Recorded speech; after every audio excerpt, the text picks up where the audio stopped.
이 정신 활동을 하는데도 몸이 사실은 상당히 중요합니다. 우리 기도할 때도 자세도 그렇거니와 몸을 잘 풀어주는 것도 그렇고, 제가 로마에서 한 4년 반 정도 있으면서 절대로 빼놓지 않았던 두 가지가 있는데요. 뭐일 것 같습니까? 네? 맨손 체조? 비슷합니다. 스트레칭? 예, 그 하루 한 시간 운동하는 거하고 일주일에 한 번 대청소하는 거, 방 대청소하는 거. 기도는 빼먹기도 했어요.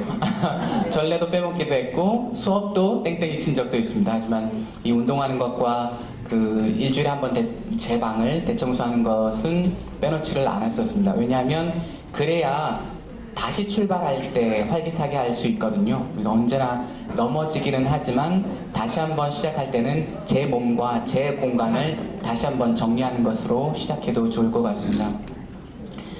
그 여러분들 이제 소공동체 봉사자 하면 보통 그 구역반장님들이신 건가요? 소공동체 협의회장님 뭐 이런 분들이시죠? 그러면 그 직책에서 한 5년 넘게 계셨다 하시는 분들 손 들어 보시겠어요? 와, 5년쯤은 아무것도 아닌 것처럼 손을 드시네요. 그러면 10년. 10년 넘어도 계시고, 그럼 10년 이상으로는 한번 경매하듯이 불러보겠습니다. 몇 년 했다? 몇 년이요? 몇 년?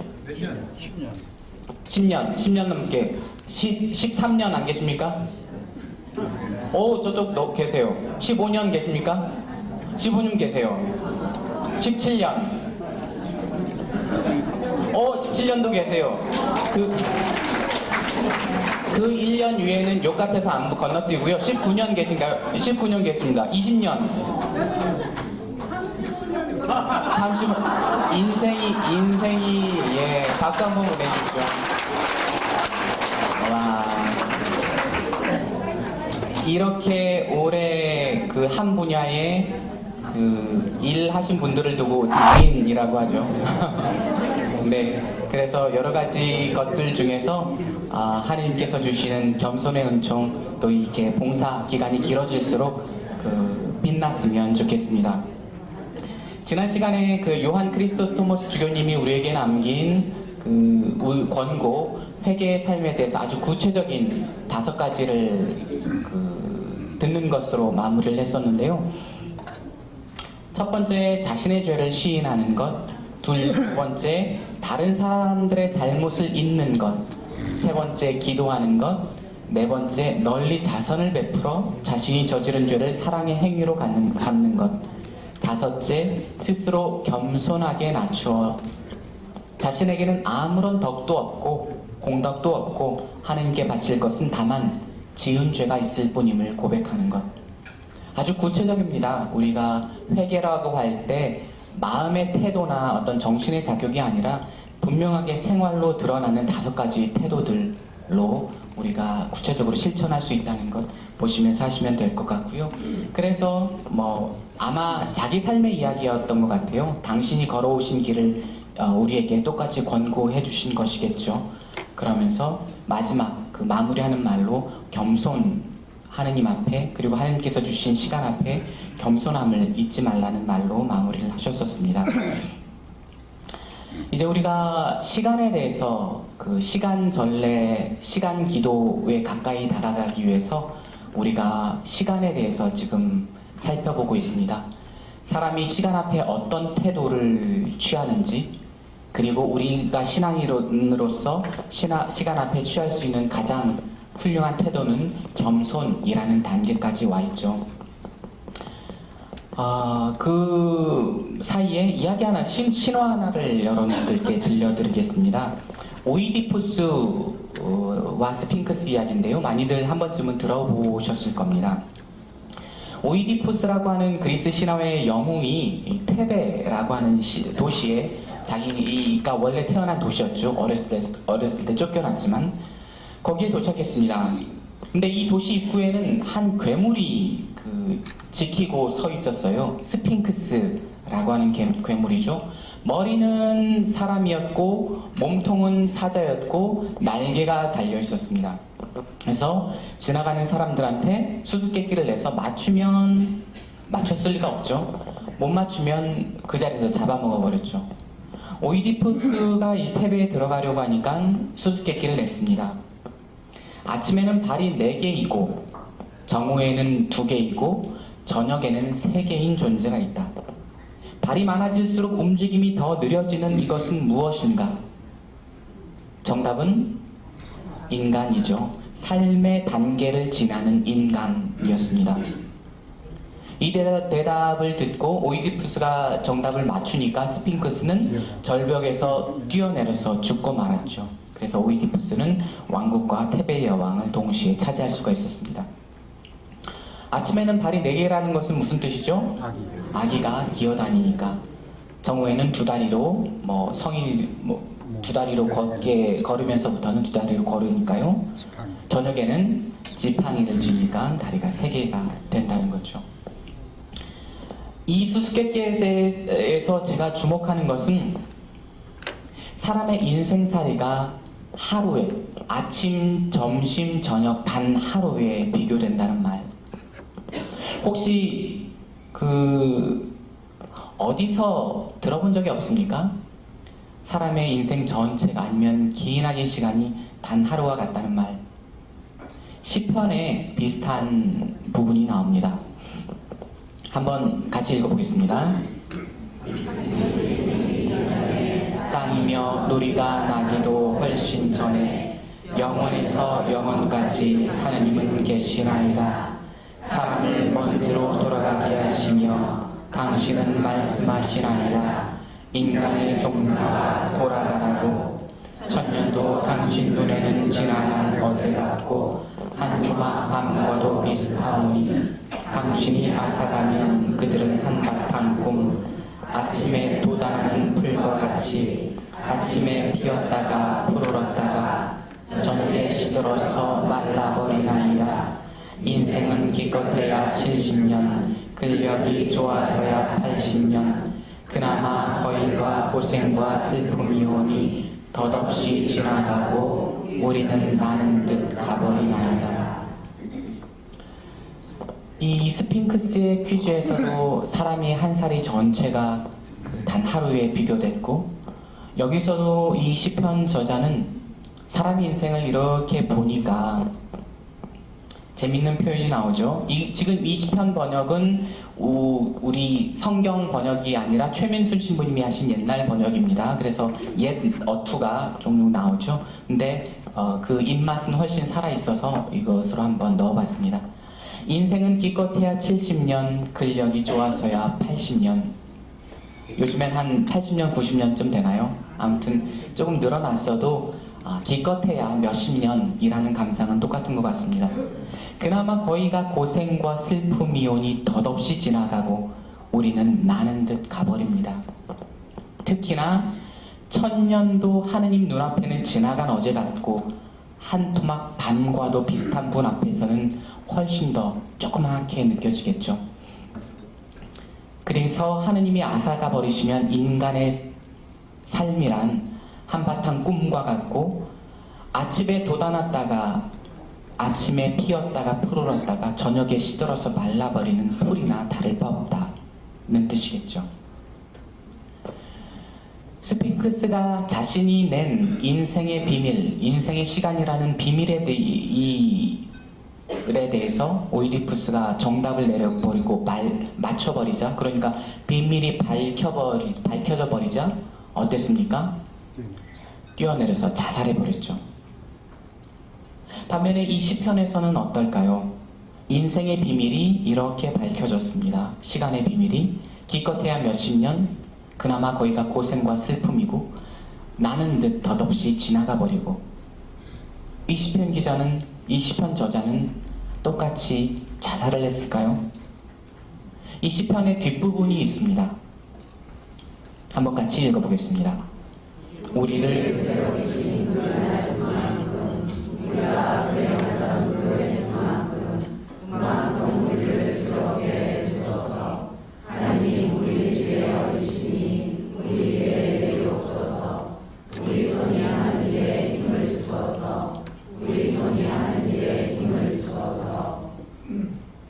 이 시편은 인생의 비밀이 그렇게 별것 없다는 그 비밀이 밝혀지자 어떻게 하고 있습니까? 기도하고 있습니다.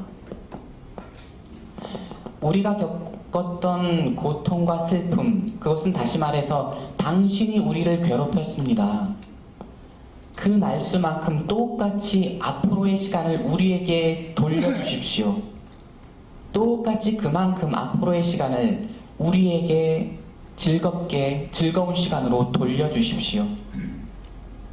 당신의 엄하심을 보았으니 당신의 어지심을 이제 우리 위에 내려주십시오. 그래서 우리 손이 하는 일이 신명나도록 그렇게 힘을 주십시오. 우리 삶이 좀 신명나게 해주십시오. 라고 기도하고 있습니다. 믿는 사람의 태도란 이런 것이죠. 자기 자존심이나 분노에 못 이겨서 삶을 함부로 마감해버리는 것이 아니라 시간의 주인이 내가 아님을 알았고 그것이 하느님이심을, 그 주인이 하느님이심을 알았으니 매달리는 겁니다. 달려들고 기도하는 겁니다. 왜냐하면 하느님께서는 모든 세대를 다스리는 주님이시기 때문이시죠. 성경 곳곳에 그런 표현들이 많이 나옵니다. 영원하신 하느님, 전에도 계셨고 앞으로도 계실 분, 현존하시는 분, 기간을 줄여주실 수 있는 분, 때를 다그치시는 분, 모든 백성들에게 살아갈 시대, 기간을 미리 정해주신 분. 그런데 이 시간의 주인이 하느님이시라는 말씀은 하느님께서 당신 변덕대로 당신 입맛에 맞게 우리 사람의 시간을 이래착 저래착 하시는 분이라는 말이 결코 아닙니다. 하느님은 섭리의 하느님이시고 계획의 하느님이시죠. 예를 들어서 우리가 복음 선포할 때 흔히 되게 뭐라 그럴까요? 조금 잘 이해하기 어려운 구절들 중에 하나가 마태오복음에 나오는 그 족보 이야기입니다. 누가 누구를 낳았고 누가 누구를 낳았고 누가 누구를 낳아서 쭉쭉쭉쭉 예수님께까지 왔고 누구서부터 누구까지 14대, 누구서 누구까지 14대, 누구서 누구까지 14대, 이렇게 족보 이야기를 쭉 이어졌던 것은 그 당시에 다윗이라는 이름을 히브리 알파벳으로 쓰면 그 히브리 알파벳이 하나하나가 다 정해진 숫자에 해당하는 것이죠. 이 다윗이라는 이름의 철자가 14가 되고 그것이 완벽한 숫자인 3번 반복됨에 따라서 완전한 때가 당도했다는 것이죠. 예수님에게 와서. 그러니까 이 말인즉슨 시간이 흘러간다고, 그리고 그 시간 속에서 누가 살면서 끊임없이 아이들을 낳고 일을 하고 살아간다고 해서 이 시간이 그저 우연히 존재하는 것이 아니라 하느님 계획 안에 딱 짜여져서 알맞게 돌아간다는 뜻이겠습니다. 그리고 요한 묵시록에도 나오는 구원의 숫자들 3, 7, 12, 1000, 그 외에 14만 4천 명이라든지 다른 여러 가지 숫자들이 일종의 상징으로 우리에게 다가옵니다. 구원을 위한 구체적인 역사적 사건들. 그러면서 공연한 숫자 노름이 아니라 하느님께서 우리에게 정해진 날수와 시간을 주셨고 그 안에서 벌어진 일들도 다 계획해 놓으셨다는 거죠. 하지만 그렇다고 해서 우리를 로봇처럼, 꼭두각시처럼 당신이 줄매 날아서 움직인다는 뜻은 아닙니다. 우리는 분명하게 자유의지를 가지고 있는 사람들이고 하느님께서 선물로 그것을 주셨습니다. 그리고 그 자유를 잘 사용했느냐 못 사용했느냐에 대한 대가를 마지막에 가서 하느님 앞에서 셈하게 되겠죠. 하느님께서 계획하시고 섭리하셨다는 말은 우리를 구원으로 초대하도록 우리가 걸어가는 길 하나하나마다에 이정표를 세워두셨다는 뜻입니다. 그래서 우리가 그것들을 알아보고서 구원으로 한 사람이라도 더 찾아들 수 있도록, 구원의 문으로 찾아들 수 있도록 계획해 놓으셨다는 뜻이죠. 그리고 이 모든 계획, 이 모든 시간, 그 시간 안에서 벌어지는 사건들이 예수님에게 초점이 맞춰져 있었습니다. 그 초기 그리스도교인들이 복음을 기록할 때나 아니면 복음을 선포할 때나 종종 썼던 말이 때가 차서, 그리고 예수님도 당신 입으로 직접 선포하셨죠. 때가 차서 하느님의 나라가 가까이 왔다. 초기 그리스도인들도 때가 차서, 때가 무르익어서 하느님께서 당신의 아드님을 몸소 보내셨다 라고 선포를 했습니다. 그 모든 시간이 예수님에게 와서 이제 완전히 무르익었고 완전히 그 의미를 찾게 되었다는 것이죠. 그래서 예수님 이후로 지금 한 2000년이 넘는 시간이 흘렀지만 우리가 살고 있는 이 시간을 우리는 마지막 때라고 부릅니다. 그러니까 그 다이너마이트의 타이머를 딱 누르면 띠디디디디 가서 마지막에 가서는 팡 터지는 것처럼 그 다이너마이트의 타이머가 이미 눌러졌습니다. 그리고 돌이킬 수 없이 종말을 향해서 다가가고 있는 것이죠. 그러한 때에 우리는 살고 있는 사람들이고, 하지만 어떤 굉장한 급박함, 위기감을 갖고 살기보다는 예수님을 체험한 사람들로서, 그러니까 천상의 맛을 미리 맛본 사람으로서, 예수님을 체험함으로써 미리 맛본 사람으로서 이 세상 안에서 마지막 때를 준비하면서 차분하고 책임감 있게 살아간다는 것이 우리 믿는 이들의 시간 태도라고 할 수가 있겠습니다. 그래서 그리스도인은 앞으로 올 세상의 힘을 맛본 사람들이라고 할 수가 있겠습니다. 그리고 복음서에서 여러 군데 나오는 것처럼 항상 깨어 있으라는 것이죠. 그 날이 언제 올지 알 수가 없으니. 고린도 1서에 보면 이런 말씀을 바오로 사도께서 하십니다. 하느님께서 말씀하십니다.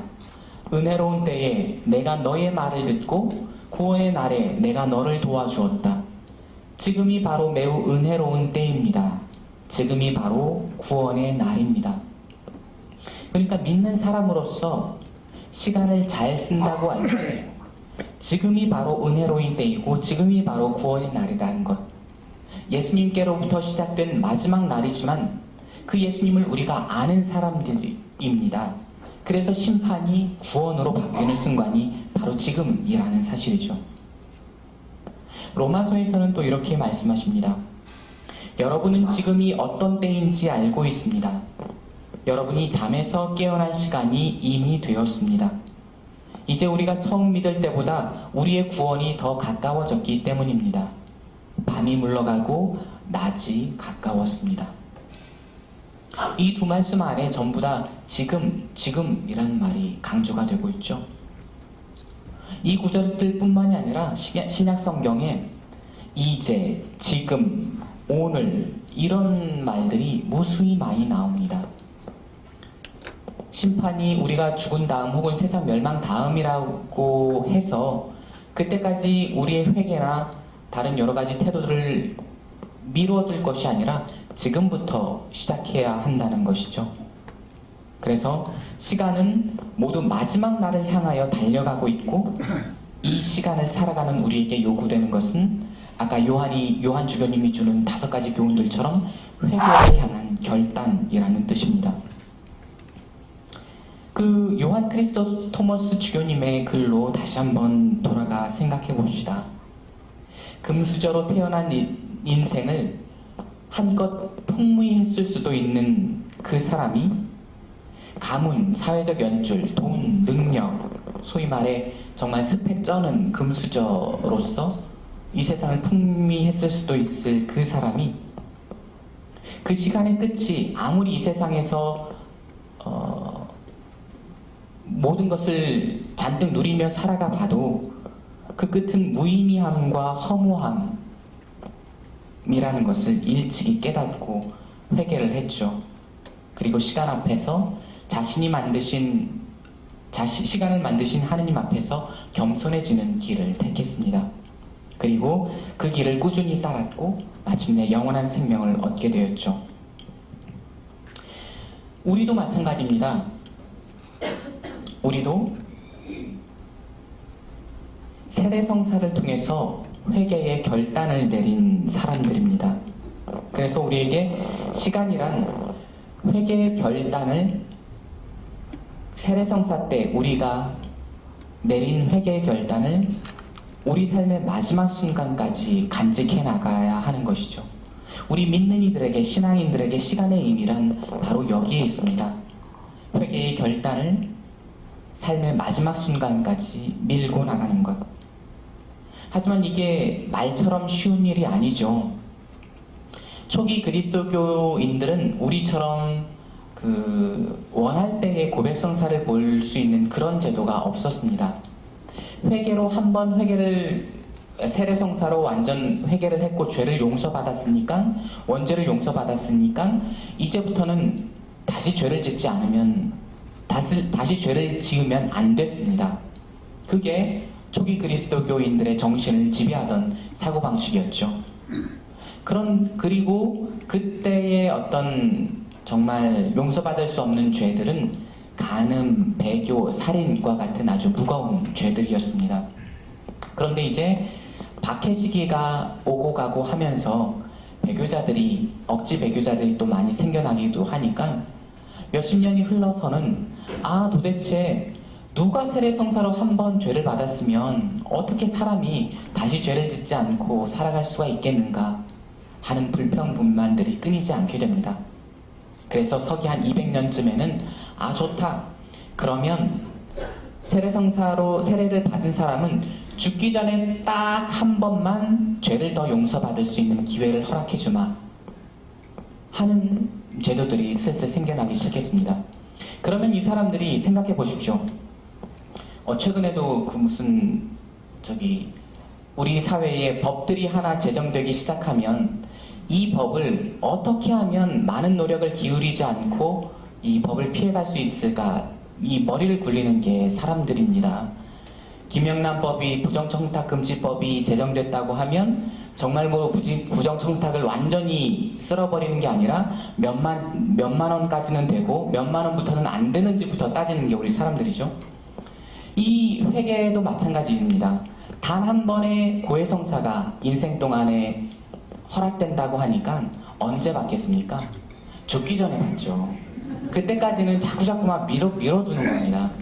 그러면서 폐단이 생기기 시작하고, 그래서 나중에 몇백 년이 더 흘러서야 그러면 우리가 정말로 그 회개의 정신을 되돌리기 위해서는 죽기 전까지 회개를 밀어놓는 것이 아니라, 참회를 밀어놓는 것이 아니라 그때그때마다 참여할 수 있도록 도와주자. 그러면서 현재와 같은 고해성사 제도가 만들어지기 시작했습니다. 그만큼 사실은 이 세례성사 때 우리가 내린 회개의 결단을 끝까지 흠없이 밀고 가기가 어렵다는 사실을 말씀드리기 위해서 이 말씀을 드렸었습니다. 수없이 걸려 넘어지는 게 사실이고, 그때마다 수없이 다시 일어나야 되는 게 우리 부족한 인간들입니다. 그래서 성경에 보면 그러한 우리 그리스도인의 삶을 종종 전투에 비교하는 게 나옵니다. 그러므로 악한 날에 그들에게 대항할 수 있도록, 그리고 모든 채비를 마치고서 그들에게 맞설 수 있도록, 그러니까 악한 사람들에게 맞설 수 있도록 하느님의 무기로 완전한 무장을 갖추십시오. 에페소서의 말씀입니다. 그리스도인들의 삶이 하나의 전투임을 단적으로 보여주는 말씀입니다. 그러면 여기서 말하는 하느님의 무기란 무엇입니까? 다른 무엇보다 기도입니다. 그래서 바오로 사도도 끊임없이 말씀하십니다. 테살로니가에서 맨 위에 있는 거 한번 같이 읽어볼까요? 언제나 기도하십시오. 끊임없이 기도하십시오. 모든 일에 감사하십시오. 이것이 그리스도 예수님 안에서 살아가는 여러분에게 바라시는 하나님의 뜻입니다. 네, 다음으로 로마서의 말씀 두 번째 읽겠습니다. 마음 속에 기뻐하고 가난한 중에 인내하며 기도에 전념하십시오. 네, 에페소서의 말씀입니다. 여러분은 늘 성령 안에서 온갖 기도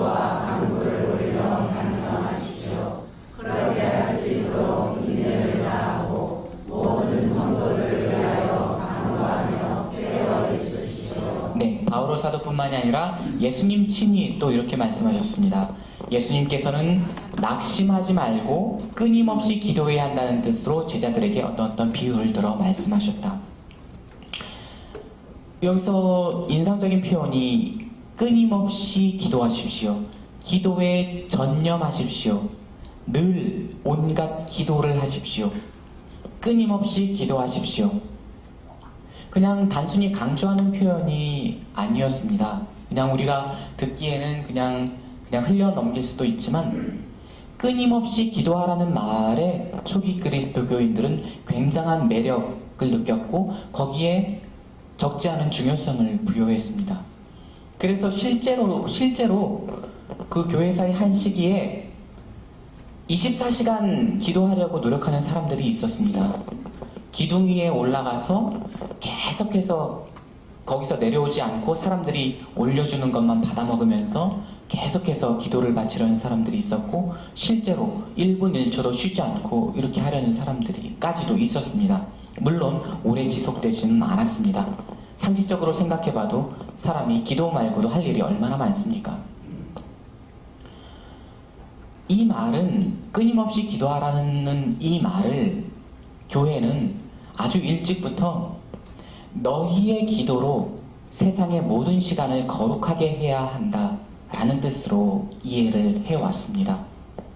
그러니까 사람들이 마음을 모아 기도하고 실제로 물리적으로 24시간 동안 기도하지 않더라도 하루에 가능한 한 자주 기도를 함으로써 기도를 하지 않는 시간까지도 거룩해질 수 있도록 하루의 일정 부분들을 기도함으로써 하루 온종일 거룩해질 수 있도록 너희가 거기에 초점을 맞춰서 기도하여라 라는 뜻으로 이해되기 시작했죠. 그래서 아주 오래전부터 하루에 정해진 시간에 함께 기도하기 시작했습니다. 오늘날 우리가 말하는 그리고 오늘 이 시간에 여러분들과 함께 나누려는 주제인 성무일도는 그렇게 해서 탄생하기 시작했습니다. 성무일도를 본격적으로 들어가기 전에 다시 한번 우리가 지난 시간 걸어온 길을 다시 한번 되짚어 봅시다. 사람이 시간 앞에서 대하는 태도에 대해서 우리가 한번 짚어봤었죠. 4가지 태도에 대해서 짚어봤었습니다. 그리고 그 외에 여러 가지 다른 태도들도 있을 것입니다. 하지만 그 무엇보다도 시간 앞에서 우리 믿는 이들이 가질 수 있는 가장 훌륭한 태도는 시간의 주인이신 하느님 앞에 겸손해지는 길이었습니다. 겸손하다고 해서 그냥 무조건 예 하고만 살아가는 것은 아니었습니다. 시편 저자가 기도했던 것처럼 우리는 하느님 앞에 하느님께서 우리에게 정해진 날수와 시간 그리고 그 안에서 어떤 권한과 책임을 주셨음을 인정함과 동시에 우리의 시간을 조금 더 충만하게 보내게 해달라고 떳떳이 그리고 적극적으로 기도할 수 있는 존재임을 다시 한번 짚어봤었습니다. 그러면서 기도야말로 우리가 시간 앞에서 겸손해질 수 있는 그리고 이 악한 때를 보낼 수 있는 하느님의 가장 강력한 무기로서 우리에게 주어진 선물이라는 사실을 알았습니다. 그리고 그 기도를 함에 있어서 끊임없이 기도하고자 하는 초대교회의 이상이 있었고 이 끊임없이 기도하는 것을 어떻게 실제적으로 하느냐 했을 때 하루에 일정 시간에 모여서 함께 기도를 했고 함께 기도하지 않는 그 시간들까지도 우리가 거룩하게 만들고자 하는 그러한 방식을 사도들과 그 이후의 교회는 택했다는 사실을 알아두시면 좋겠습니다.